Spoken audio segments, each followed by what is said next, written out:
नेपाल में पीएम की कुर्सी पर बैठते ही नायक के अनिल कपूर वाले मोड़ में आए बालन शाह पूर्व प्रधानमंत्री को ही पहुंचा दिया जेल।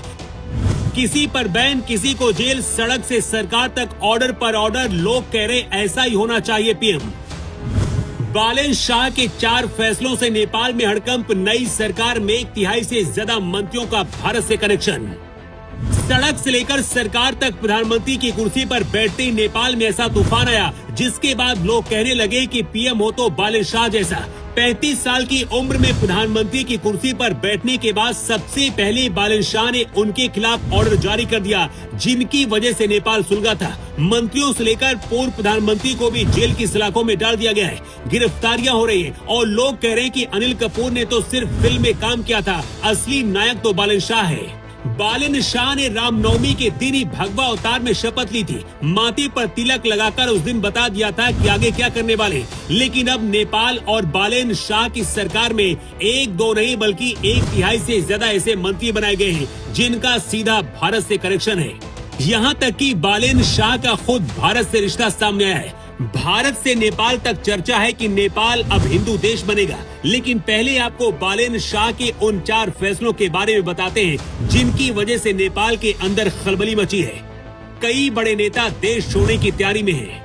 नेपाल में जब जनजी आंदोलन हुआ उस दौरान केपी शर्मा ओली पीएम थे और केपी ओली को चीन का समर्थक माना जाता है। केपी ओली शर्मा ने भारत के साथ भी रिश्ते खराब किए थे, लेकिन 35 साल के बालन शाह ने नेपाल के पीएम की कुर्सी पर बैठने के 24 घंटे के अंदर सबसे पहले पूर्व पीएम केपी शर्मा ओली को ही गिरफ्तार करने का आदेश दिया।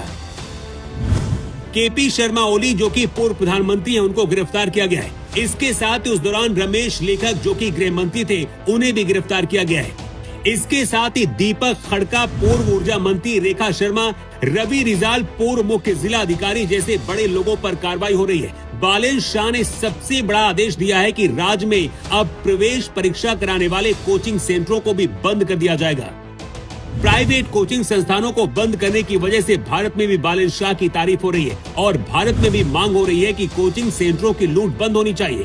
पहले बच्चों की पढ़ाई में लाखों रुपए जाते हैं, इसके बाद कोचिंग संस्थानों में लूट होती है। अगर भारी फीस के बाद भी स्कूलों में पढ़ाई करने के बाद कोचिंग सेंटरों में जाना पड़ रहा तो फिर स्कूलों को बंद कर देना चाहिए।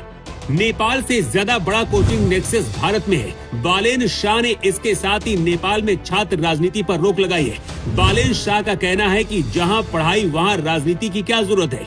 ऐसा होना भी चाहिए क्योंकि यूनिवर्सिटीज में पढ़ाई की जगह नेतागिरी ज्यादा होती है। इसके साथ ही ऑक्सफोर्ड, सेंट जोसेफ, पेंटागन जैसे नामों को बदलने का आदेश दिया है। ताबड़तोड़ गिरफ्तारियां और एक्शन हो रहा है।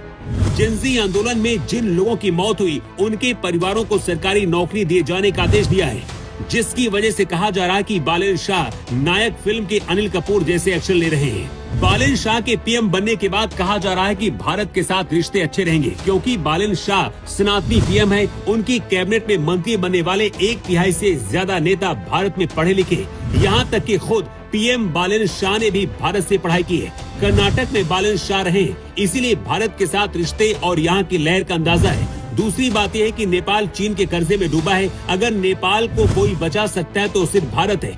भारत पर नेपाल भरोसा भी कर सकता है।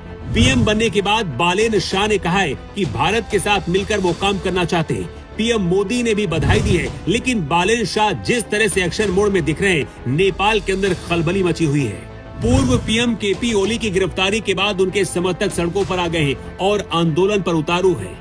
नीचे से लेकर ऊपर तक जांच और कार्रवाई हो रही है, जिसकी वजह से बालन शाह चर्चा में। कई नेताओं के निशाने पर भी आ गए हैं, लेकिन नेपाल के गरीब लोग बालन शाह को नई उम्मीद की तरह देख रहे हैं। बालन शाह की उम्र बहुत कम है। नेपाल का पहला कोई पीएम है जो 35 साल में इस कुर्सी तक पहुँचा है।